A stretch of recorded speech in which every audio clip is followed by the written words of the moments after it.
Starting a new company is sexy. We've talked about it many times. Everyone loves that. It's like I'm going to start my own thing. it's like having sex. It's great. Feels amazing. When you have babies and raising babies and then taking care of them, it's amazing, but it's a lot of fucking work, right?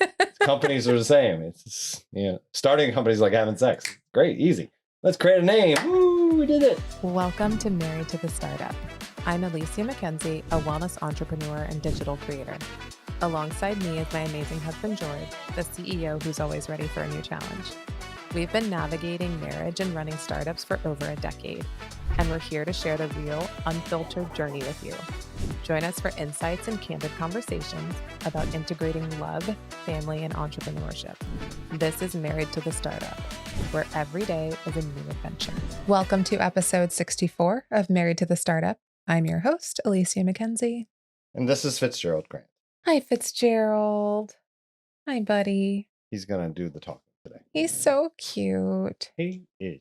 He's getting fat, though. He's not getting fat. He He's is. just maturing into his body. No, we went away for 6 days and I come back to a butterball. He's not fat. He's so chunky. He's supposed to be like 5 pounds. I'm pretty sure he's like 9. He is probably 6 pounds at the most. Whatever. Where did we go, babe? Turks and Caicos. We did. We went to Turks and Caicos. I have to say, Turks and Caicos is my least favorite Caribbean island that we've been to. Really? Yeah. The resort was amazing. The resort was amazing. It depends on what kind of vacation. We were after a completely relaxed, be engulfed in nature kind of vacation, private, like secluded. Yeah. Do nothing. It was perfect for that. Yeah. Do Had nothing. we wanted to do anything else, it would have not been perfect for that. Our goal was to do absolutely nothing for 6 days, and we accomplished that goal. Yes. Right? Like we didn't do any excursions, no boat rides, no. Nope. A lot of lounging by the pool, a lot of playing tennis. Yeah. A lot of eating and drinking. A lot of biking. A lot of biking. It was great. Yep. We watched some Olympics. We did. Mm-hmm. We watched some movies. We got caught up on some of the newer movies. You got to experience a very provocative film that is informative and has, influenced a generation of men. It was awful. He made me watch American Psycho, which I had never seen before, and I could have gone the rest of my life without watching. It has a lot of great quotes. It doesn't, actually. It was really disturbing. And then the ending leaves you with so many questions unanswered. Yes, that's the whole premise, is the vagueness of whether it actually happened, whether it was all in his mind, the fact that people were calling him a different name just as an homage to like the 1980s and excess and no one like actually being with it or caring about anybody else. That was edging in movie form. Yeah. Okay. There was no finish. Okay. I could see that. I could see that. There was no finish. I was left completely unsatisfied with that ending. Okay. Well, now you've experienced it. Yeah, it was terrible. All right. What are we talking about today? I don't know. I have this, I think your fears have kind of like seeped into my fear. Yes, I'm full of fears. In the sense that you're always worried that we're going to spend all of our money and be left with nothing. That is a reoccurring theme. Yes. It's an inner demon I battle all the time. Yes. And I think it comes from growing up with not a lot. Not a lot and never having a lot. Yes. Right. And you and I had 2 different backgrounds, right? You were nothing. I was bust all the time. You were bust all the time. And I was boom and bust in my childhood.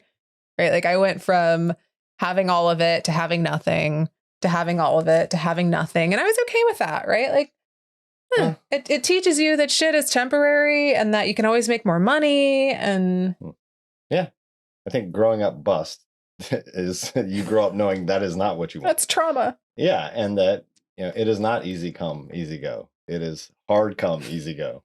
So you bust your ass and you plan for tomorrow, always. But we like to play this game. Like if we had to start over again, how would we do it? I do it on my mind all the time. Right? Like how would we do it? Yeah. It's it would be incredibly challenging, like in today's climate. Right. And there's always two scenarios in our head. The first scenario is if like we lost all of our money and had to start a company from scratch with no capital and no backbone and nothing, no infrastructure, no systems in place. Like, how would we do it? Or scenario number two, where, okay, we sold our first company, you have $10 million in the bank.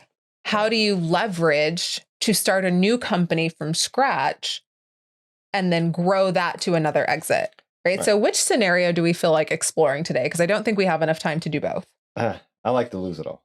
You like to lose it all and start from nothing? Yeah, because that's one that I've kind of gone over my head way more. Like I've sold a company and then started another one, with access to capital.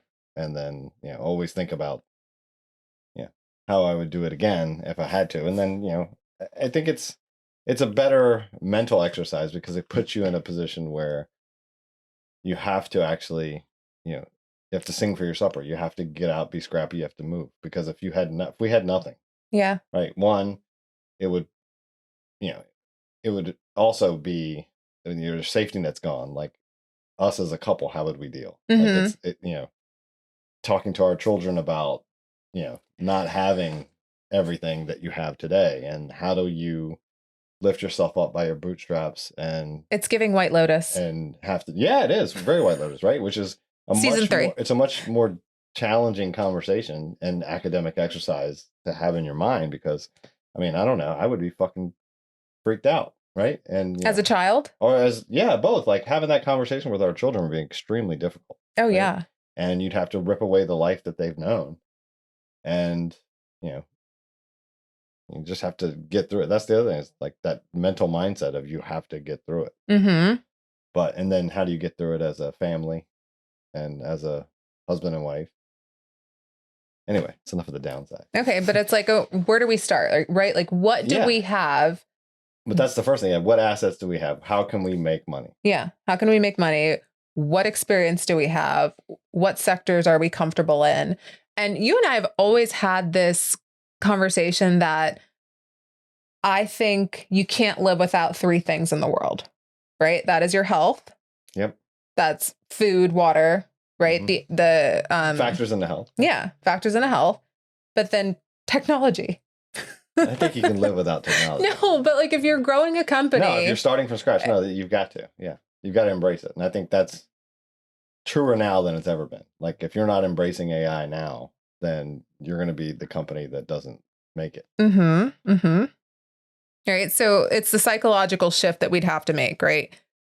Starting from, we've done this before, to like, holy shit, we have nothing. How do we do it again? Right. Right. Yeah. And getting back into that scrappy, I'll do anything and everything mindset. It wouldn't be easy, but it would be doable. Yeah. I think first we'd have to get over the emotional hurdles. Like, so the dealing with the kids. You would have to get over the emotional hurdles. And realigning our lifestyle. Right. Ugh. Right. That would be challenging. And then I was not made to live an uncomfortable life. Papa, no. And then you would have to, I think you do that skills inventory of, okay, what could I go out and provide for my family with tomorrow? Mm-hmm. Right? And, for me it would be, okay, what are the skill sets that I possess? One, I'm great at operations. I'm still relevant in cybersecurity. I have good AI knowledge and skill sets. I'm a good business operator. So you're medium technical. And I'd probably, get back into where I would consult. I would get a job where I am consulting or billable. Mm-hmm. Right. In the federal space, I could still get billable jobs, I'm sure. So that would be my immediate first thing is, all right, do my skills inventory. Where am I relevant?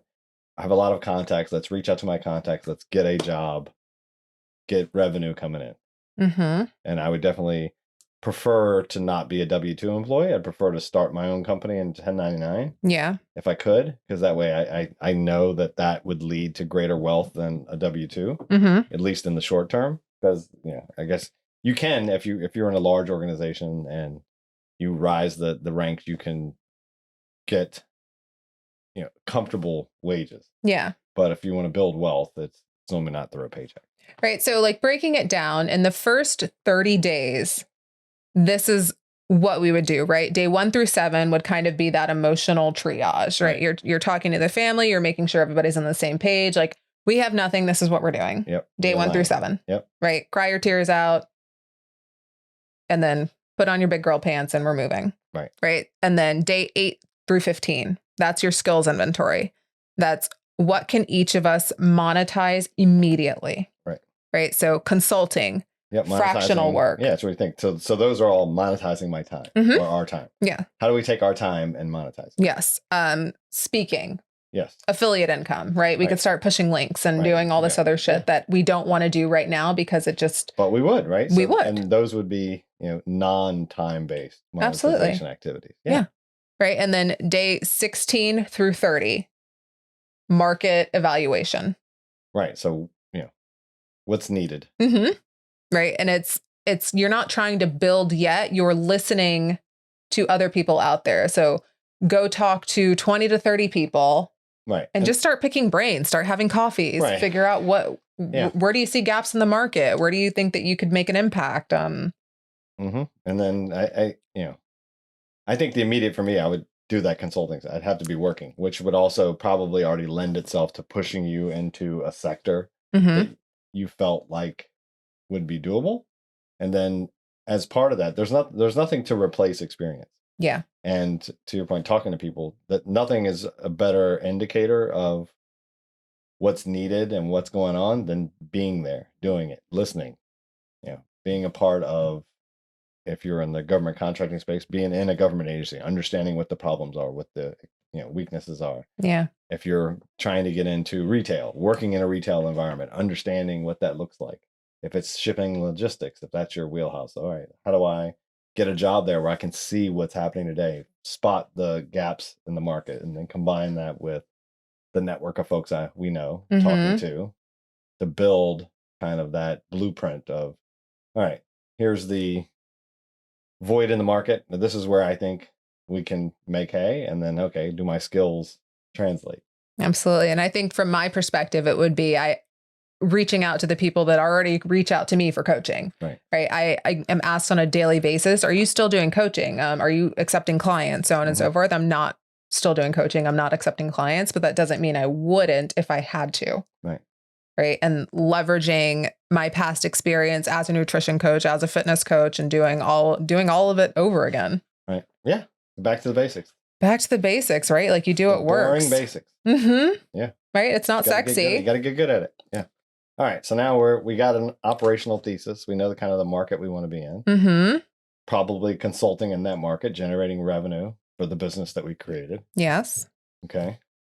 So I guess it's moving on to going back to what we know, leveraging existing networks, fractional executive placement. Yeah, would you go in as a fractional anywhere? No, I don't think so. No? No, I think I would try to do the consulting. What are your thoughts on that fractional market? I think it's a viable. I think that's probably the place that most small companies fail, is you try to hire those senior leaders and executives. And for someone that's worth their salt to do that work, right? Either they want to come in on a short-term basis and they just want 10 hours a week and they want to help consult, or they want a piece of the pie to make it actually worth their while. Right. So, I think it would detract me from being able to build something else if I were doing that role. Absolutely. But if you're growing a company right now and you need that little bit of operations, would you consider hiring a fractional COO or a fractional CFO or any of these? Depending on where I am in my business journey. Yeah. Yes. So let's say in our instance, no, we're starting out. 2 employees would be you and me. That's it. Yes. Do we need an executive assistant? No. Do we need an outsourced anything? No. We do it all ourselves. Yes. And then that's where you get scrappy, and that's where the innovation comes in. And that's where you we would look at CloudBot, and we look at our OpenClaw now, or write our own agents, or you look at Claude Coworker, and you look at all these things. How can I amplify my output? So can I get AI to help me handle email triage? Can I get Claude now with its new updates to help me handle NDAs and TAs so that I don't spend a ton in legal fees getting through the basic building blocks of a business? Yeah. Yeah. And I think that's where you start to, you don't spend, you innovate first. You try to solve it in any way you can. Okay. So then next step would be considering starting a content-led educational business, leveraging our past knowledge, right? Creating masterminds, selling those courses. What are your thoughts there? Because I have some very strong feelings about. Well, you can lean on that one then. I don't know if I want to jump on that grenade. Why not? I just think that's a tough business. Do you? I do. I think it's a bullshit business. Yeah, that's why it's a tough business. I think it's a tough business. And there's nothing more frustrating to me than watching other people fall for it. Mhm. Right? It's the social media warriors that go on saying, I've created this course for $2,500 and I'm going to teach you how to do the exact same thing. Mhm. And Yeah, it's like the old days where it used to be on the Sunday morning commercials about, flipping real estate is so great. I'll give you the, yeah, the tricks to go down to your local, tax whatever and buy, reclaimed properties or buy tax bills on the properties and flip them. and so many people fall for it. And I'm sure it works for some very, very small fraction of the audience, but I think it's mostly a it's a cash grab, right? Absolutely. If there was a cookie cutter recipe for success and wealth, everyone would have it. Yes. And I think that's just like, I wish I could just beat it into people's heads, right? Like, it's not that easy. Right. If you see something online and they're like, I made $500,000 last month by doing this, show me the receipts, you're full of shit. Yeah. Show me the receipts. Right. Because if it was that easy, everybody could do it. Yeah. It is not that easy. There's no simple way to pull in 6 figures a month. Right. Yeah. By yourself. Agreed. And I think that's kind of the premise of this episode. As we go through this, there's no cookie cutter thing. We would just rely on our experience and steps that we would follow, generalities. But I mean, you still need lightning to strike. You still have to have, the right market with the right, SAM and TAM, and then you have to work like hell. Yeah. And be scrappy and iterate and fail and do it again and fail and do it again and fail and do it again. And I think that's not talked about enough, right? Yeah. The ability to be able to fail, learn from it, and then move on versus fail, get down on yourself and quit. Yeah. Yep. Right. That's the difference between. Progress isn't linear. Yeah. That's the difference between those that make it and those that don't. Right. Assuming that your first run out of the gate is going to be the best one. Right. It's not. Option 4 would be niche SaaS platform, service business. I think a services business. I wouldn't do a SaaS platform. No. I think SaaS is, you can tell by the markets are cratering around SaaS. And actually, what is going on with the markets right now? There about that. And I think it's true. Like SaaS companies, in the age of new AI and AI agents and stuff, I think they are, they got to figure out what it is they do really, really well. And then they have to be, open data versus closed data. Like if you look at like a Salesforce or Workday or any of these big SaaS platforms now, everything lives in that ecosystem. Yeah. And they kind of just try to capture your whole worker in that ecosystem. And they built a moat around the data. And I think those types of things are going to go away, where your AI agents in the workforce need access to that data. And they need access to that data and be able to use it with data somewhere else. And they need to be able to make API calls and integrate the data and do those things. So that's why you see Databricks and other big data companies are going to continue to grow, because they are going to provide the underlying data. But if you're in a CRM platform, like, am I going to spend X dollars per employee on these SaaS tools, or would I build my own, or would I just go with the lowest cost provider that has access so I can get the data out and use it in other ways?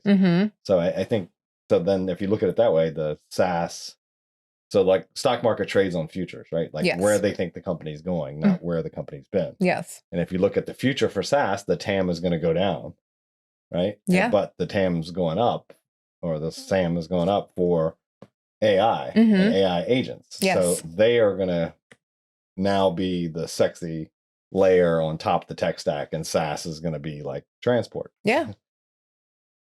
So which one? That's my guess. Yeah. Completely. Complete. That's your educated guess? Yes. Okay. So I would do a services-based business. Faster revenue. We could get moving get revenue coming in, and then we can use those experiences in the services to identify a niche where we could have something that would have more explosive growth. So a services-based business Yes. started with less than, I'd start with me and you. Yeah. And we'd need no money because I would sell myself, right? And that's what we'd be doing. you out little there. slut puppy, you. Exactly. We'd be out there trying to generate revenue and then being scrappy with, how we're doing sales and marketing. It would be a lot of, can we get, AI agents to help us build a sales funnel? Yeah. Can we use AI agents to build a marketing platform? So then you have your services-based business that gets you off the ground, that provides some immediate cash. Right. Right. Yep. Would you go into possibly developing a product? No. No? Not immediately. When would you consider it? Once I've identified what it is I could build that addresses, a need in the market that I'm consulting in. Yeah. Right. And maybe it's high growth, AI, or is it, is it a platform in that area, or is it something that, is more bespoke and I have a way of doing it for customers, but it's still bespoke for each customer. But I wouldn't spend a lot of money on R&D right now. And then you would use probably vibe coding to get some proof of concept. Vibe coding. Some proof of concept out there that's true MVP, as cheap as you can make it, and see and stress test it. That's the problem a lot of people come in, especially when they have funding, is you build and then you go take it to market. And it should be the opposite. You take it to market immediately as a concept, as the smallest viable thing you can say, and have people iterate and tell you, give you feedback. Does the market want it, like it, love it? Yes. What do they need changed? What do they not need changed? So you can build something for that target customer. Yeah. Avoiding the feedback, I think, is what often shoots people in the foot. Yeah. Right? Like, right. You can't want to send the perfect product out into the world. Right. You want to send a product that's like 80% of the way there, and you want them to tell you the rest of that. Or you want to learn really quickly if it's a piece of shit. Yeah. Right? Like, this is not even close to what people want. Right. Let me learn. Or need. Yeah. Why are you building a product that nobody needs? Right. Yeah. So I would do the services thing, maybe vibe code around if I needed it. And, try to grow more services, which, my next hires would most likely be AI.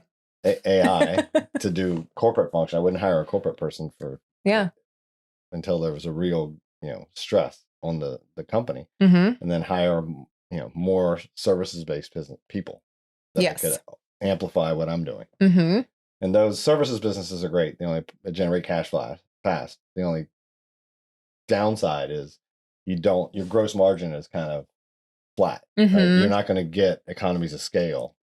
And each person, let's say if you're consulting, you can only consult, 1,920 hours a year, most likely, maybe 2,000 if you burn the shit out of them. But you're capped on how many hours they can bill. Yes. And your profit margins are kind of set per hour. So right. And 1920 is a standard. It's 80 hours off. It's standard, but how many people actually burn 1920 a year? Yeah, not a lot. Right. All right. So anyway, so fast cash, but not extremely growth potential. You don't have a skyrocketing gross margin. Yeah. But that's where if you could augment it with a service-enabled software component, then that would be a good one. So month 1 through 6. Just you and me. Just you and me, baby. Hammering it out. No employees, contractors. Bunch of little AI agents. Little AI baby bots. Yeah, maybe have some API costs, but other than that. Month 6 through 12. First hires. Hopefully we're growing by then. Like we get some additional services-based slots. So we'd hire those people. And then if we had funding for overhead, right? So what's the fastest way to grow for me? Sales. Yep. We got to hire a salesperson. Got to hire a closer, right? So that's where if you have more top of funnel, you get more coming out the bottom of the funnel, which means you get more revenue. It's so risky. That's a hard hire. It's a hard hire. One you got to get right. Yeah. Right. Because we've seen people get it wrong, and it's great. There's a lot of salespeople who think they know how to sell, or who think they have the ability to sell. Right.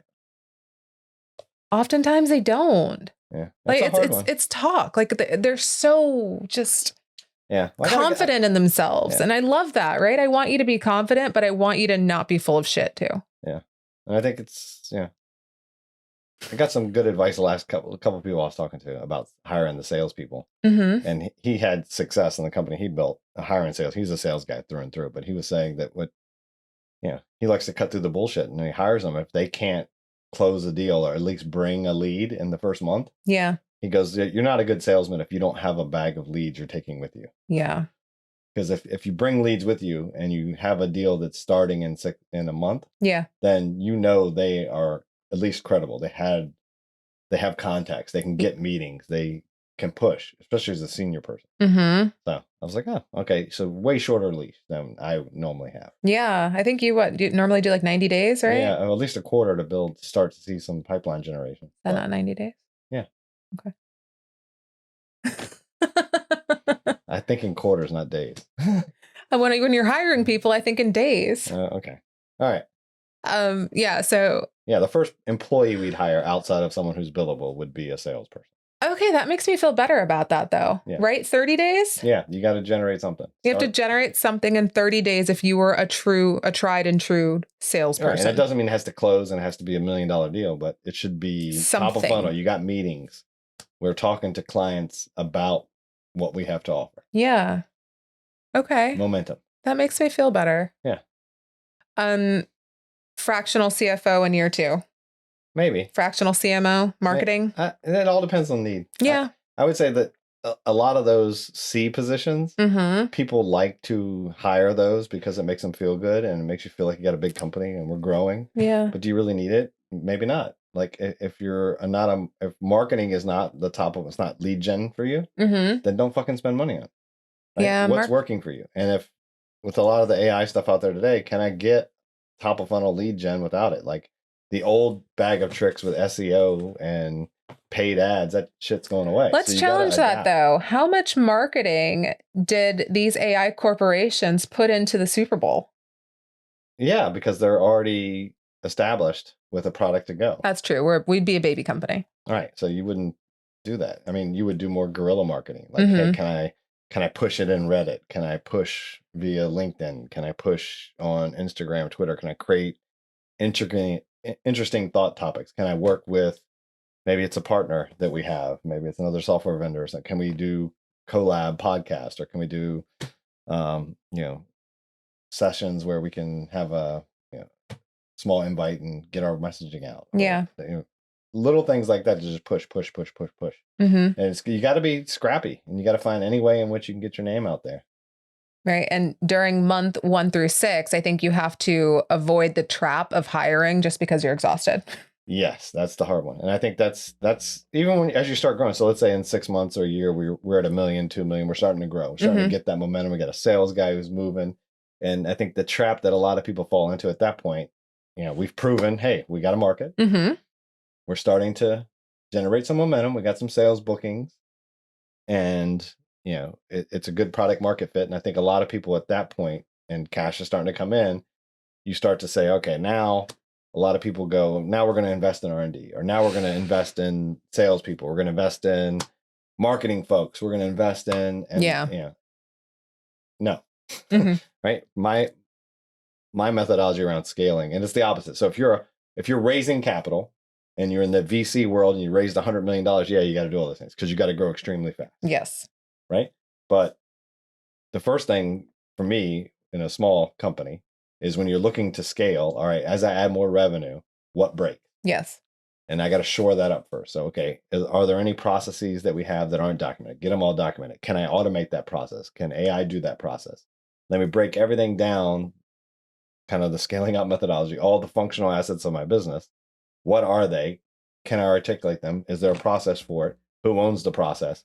And can it be done by a human, or can it be done by AI? And as you flush all that out, that's a new nuance. It is. That's in the scaling up methodology. It is, because now it's a difference of just defining it and then who owns it. And now it's who owns it, but who's performing the function? Can AI do this function? Yeah. That's a really interesting differentiation there. Yeah. So now once you've done that, then you can scale. So as you add more revenue, your processes, everything scales. Right. And you look at it. I forgot you were down there. And you look at it as, okay, I'm only going to hire people when my process breaks. Yeah. Right. So if my process with my automation and my AI can handle it as I'm scaling, I don't need to hire people. I don't need to hire a CMO just because it sounds great. Yes. I don't need to hire a CFO just because it sounds great. Maybe I can get through with, an AI bookkeeper using QuickBooks, and it's audited by my CPA once a quarter. Maybe that's good enough. Mm-hmm. And I'm a cash-based business because we're doing services, so I can manage cash. We're not managing debt financing, or we're not doing any, big. We're going to talk about capital strategy in a second, so don't touch on that. We're not doing any depreciation or amortization or anything crazy. So we don't really need FP&A finance team. We can get it done ourselves. Yeah. And now with Claude for Excel, you can do a lot of shit that you would have used an FP&A person for before now. So I would reevaluate everything as to, looking at the process, document it. Can I do it without a human? And then can I keep doing it the way I am? And when does that break? And that's when I need a human. Okay. What about optics though? A lot of times when people are growing a company, they're worried about how that company looks to outside people, right? I remember doing that early on. Right? Like you think about, okay, I don't have a CMO. I don't have a CFO. I don't have an operations person. How does that look to other people? And how do you get past that, not only as like an ego pain point, but also as like a growth pain point? Yeah, I think that one, I'm hopeful we're going to be able to challenge that norm going forward. Because I think with AI, most people are going to, let's say not other businesses, but most finance types, or let's say if you're going to acquisition at some point, or, employee count is not going to be a barometer of success. Yeah. In my view, the more employees you have, that means you're not using automation. You're not using AI. You're not using the tools that are out there to amplify the 5 that you have. So you think it's going to work in people's favor? I think so too. I do. And I think that it's hard in the beginning, because I remember when I first started at Defense Point, and we'd have meetings, and I was a CEO, but I was also working. I was also a chief architect, and I was doing this, and you're like, it's hard to go in there, and they're like, oh, how big are you? How big is DPS? I'm like, oh, we're about 4 million in revenue. Yeah. Like, oh, that's great. How many employees do you have? I'm like, oh, 10. Right. And it's, it's challenging, and you feel a little sheepish about it, because, you look at all these other companies that have way more. They have 10 people. That's their back office. Yeah. Like that's how many people we have in contract. That's their lawyers. So I think that hopefully the narrative around that's changing. I think it is, because most people are talking now. It's, you got to be able to do more with less. Yeah. And being scrappy and showing you're embracing AI. That's the only way a company's going to win today, is embracing it to do all these things that we just talked about. Leveraging it to amplify the people that you have. Yeah. So if you have,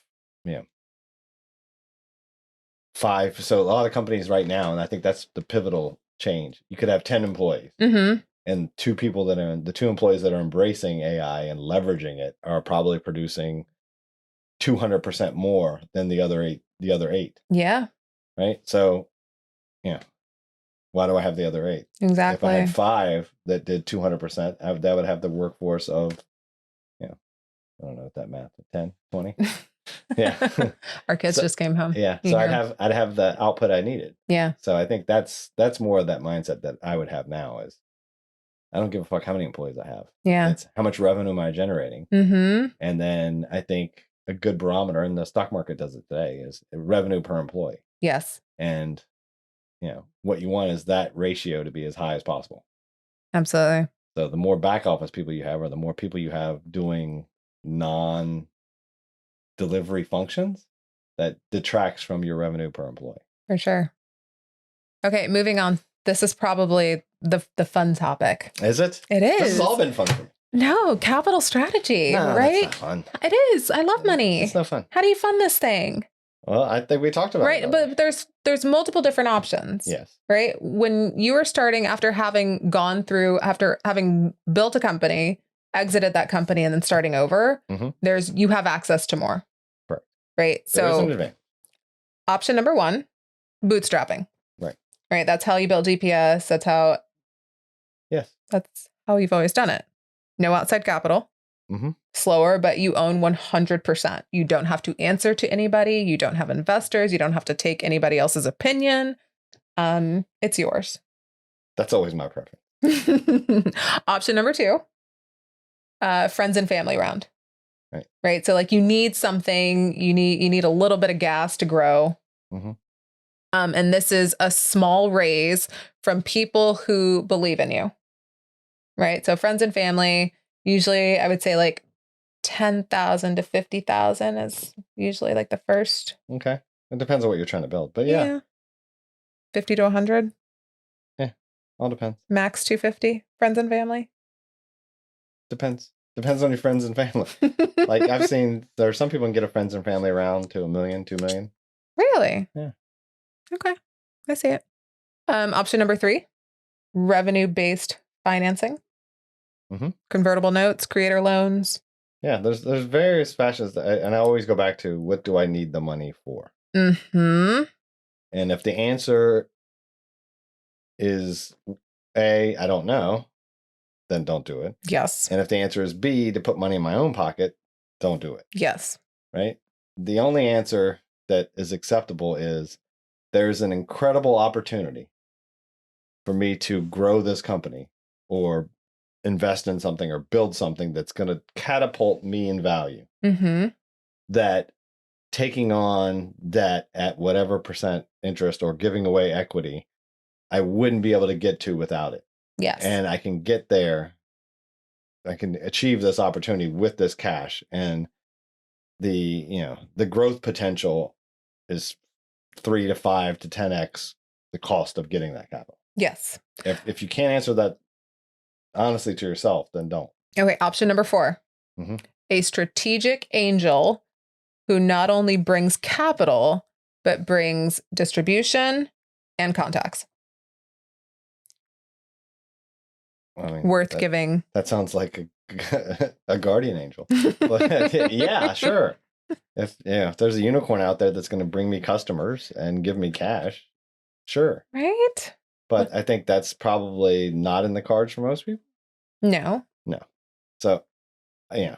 I think the most realistic means of capital would be friends and family, right? If you are starting from scratch. Yeah.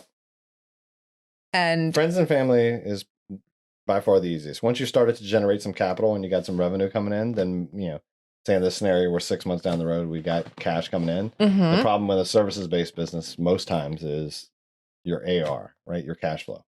You're going to have work for 30 days, invoice, get paid 30 days later. So you have a net 60 cycle, right? Yeah. So from the first hour you bill, you won't get paid on that hour for 60 days, right? So how do you float that cash?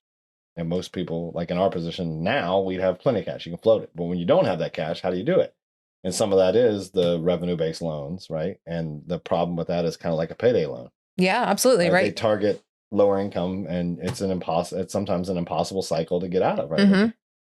So, but it serves a purpose and sometimes. And if you could get a friends and family to get you through that first 60-day cycle, then that's the preference, because then you can start to grow, right, without it. And then once you got to a certain size and you're profitable, then you would get a line of credit from your bank to help you grow for the next few people. Because that's always going to be in a services-based business, always going to be the barrier to growth is that cash float.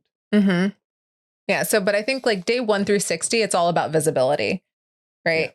Yeah. You have to get out there. You have to tell people what you're doing. What's the matter, baby? And you have to find out what you want to do. Where do my skill sets work? How can I monetize the assets I have? Yeah. And where am I going to point this rocket ship? Right. And it's building the audience, right? You have to build the audience in the first 90 days. You're showing up everywhere. You're doing the podcast interviews. You're doing the LinkedIn content, the industry events, all the strategic partnerships. That's what you're growing. Push it all. You're not selling yet. You're growing, right? You're creating visibility. You're creating buzz. And then moving into scaling without breaking. Right. So how do you scale this thing? Mistakes you wouldn't repeat mistakes you would not repeat. Hiring too fast. Yep. Spreading too wide too early. Yeah. Meaning that's a big downfall that I see a lot of people make. I'll do this. I want to do this. Let's do this. And I think the same can be said in sales. Like, I think that's what happens. Like, I'm doing okay in this. Let's just pick some. So I'm doing okay in the finance sector in the Midwest. Mhm. Like that's my core customer base right now. So when I do my customer persona, my target customer, that right now is who it is. And then a lot of times when you start to have these strategy sessions, you say, okay, let's expand. My target customer is financial and $10 million or $100 million, whatever that is. And then, all right, let's start to market to all of those that meet that criteria. And you cast this net across the whole United States. You have no market differentiation in any of those other states.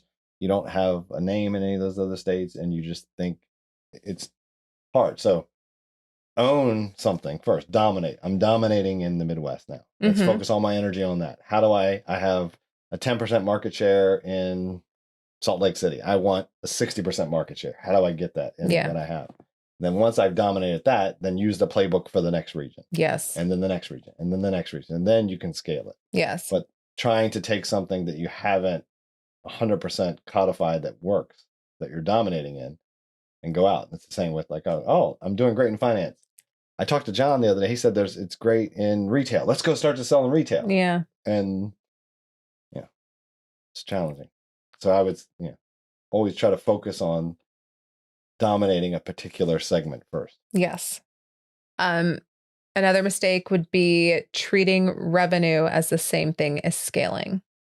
Yes. Right. I think scaling has more to do with the systems and the structure in place of the company, not just revenue. Correct. Yep. Right. So conflating the two often leads to just issues down the line, right? You assume, okay, we're scaling. It's not the same thing, right? If you're selling, but you can't keep up with the demand, right, and you don't have the systems in place to support the new customers and the new processes, you don't have everything documented, you're not really scaling, you're just selling more. Yeah. And having a hard time staying afloat doing it. Right. Or, conversely, maybe you're selling a lot, your margins are getting better. You don't need to invest. You have something that can scale. And then the question would be, all right, where does it break? And being able to look for those KPIs and measure against it. And I know I've done that before. Like you fall into that. I did early on. I don't know if I would do it again. And I did it in the private equity backed company too, where you kind of get that where we have all this revenue, we got really strong EBITDA. We should be, and then giving people independence and agency of, okay, you're the CFO. I want you build your org the way you want it. And then, hey, your sales, come up with a plan of how we're going to get there. And let's build that. And I think going back, maybe in that fallacy of, we're private equity backed, we're bigger, let's do this, versus that, hey, it's not broken. So why are we fixing it? Why are we investing in finance? Yeah. Finance isn't broken. It's tail wagging the dog. I'm not investing in finance. But same token, private equity companies have tons of financial requirements where, financial models are constantly selling. So you constantly got to have, your forward forecast. But, I think those things can be done now with AI, that you don't need a big team. And I think you get in that where we're making a lot of money now, right? We need to scale for growth. And like, well, you're growing the revenue. You're already growing. So maybe you don't need, maybe you should just reevaluate what's working and how can I keep that working as the revenue grows. Yes. So the scaling sequence that we would employ would be phase 1, which is systemizing everything, systematizing everything. Yeah. Document everything. Document all of it. And then automate and leverage AI where possible. So document everything. Yes. Automate where you can. Leverage AI. As much as possible. Phase 2 would be hiring only for the bottleneck, right? So when all of that stops working, hire for the bottleneck. Yes. And I think that's just my personal opinion. I know there's a lot of other people out there that are, they always about hire good people, right? And then good people will grow companies. A players and B players. Right, which I'm all for, but I wouldn't hire A players unless I needed them. Yeah. So don't, because sometimes there's extenuating circumstances like, oh, so-and-so's an incredible salesperson. I know personally he's an incredible salesperson. He just got laid off or he decided to leave that company, I need to go get him now. Because if I don't get him now, I'm not going to get him. Mm-hmm. Yes, maybe that's an instance where you lean forward. Yes. But if it's, I'm selling so great right now. You know, if I had 2 sales guys, I could sell twice as much. Yes. Okay. Owning one revenue channel before opening another one. Yes. 100%. Agreed. Phase 3. Yep. Building your culture intentionally. And I can't stress this enough because the culture of DPS will always like have a place in my heart because it was so strong. Mm-hmm. And everybody who worked for that company lived and breathed for that company. Yeah, and it was intentional. Like we And set it out. When it we was built our core intentional. values, and like from the very beginning, we created the company. That was the ethos. And I think it probably matters now more than ever. Is if you're not going to have a bunch of employees, where you're Mhm. going to leverage AI more, and you know, you have this dynamic work environment now where not a lot of people go to the office, where being remote is probably the preference. Yeah. And probably what happens more often than not. You're together less than you're apart. Yeah. So being intentional about your culture and growing it is going to be harder because you have a smaller group of people. So Yes. it needs to be strong, because in a small group, one dissatisfied person can spoil everyone quickly. For sure. Or someone rowing in a different direction. Yeah, it's Like, a if lot they're not easier bought to in, poison the well when you're small. Yeah, if there's 1,000 employees and you got 10 that kind of shitty, then yeah, and they're probably not going to wreak too much havoc. But if you have 5 and one of them is a bad apple and is underperforming, it can really demotivate everybody else, Mm-hmm. and it can be extremely harmful for the company. Okay, so what framework would you use? I feel like it's an amalgamation of a bunch of different frameworks because of the factor of having AI. Yeah, I think we're at a weird spot, and that's. I was actually just writing an RFI today about that. That using I think frameworks are somewhat legacy or getting there. Yeah. Like I think using those frameworks as guardrails, but not as blueprints. Yeah. You're going to have to be a little more fluid and adapt, because if you look at the change in AI and the change of everything, it's happening so fast. Yeah. So you got to set some guardrails for yourself, and you can use some of these legacy architectures or guiding principles to find how you're going, and the guardrails that you'll bump into as you move. Yeah. To kind of form what you want to do. But there's no step 1 through 6. Yeah. I think your ability to leverage the AI it's going to change the numbers. And things are changing so fast. Like you could use an AI with a certain skill today, and then someone writes a new skill tomorrow, skill file that is better, and you just pivot to that one. Yeah. Okay. What about the people who love to start something? Got to be starting something. Right? Like starting a new company is sexy. We've talked about it many times. Everyone loves that. It's like I'm going to start my own thing. It's like having sex. It's great. Feels amazing.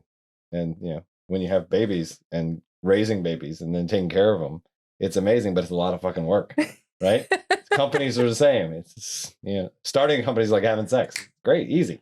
Let's create a name. Woo, we did it. Yeah. We got a domain. Yeah.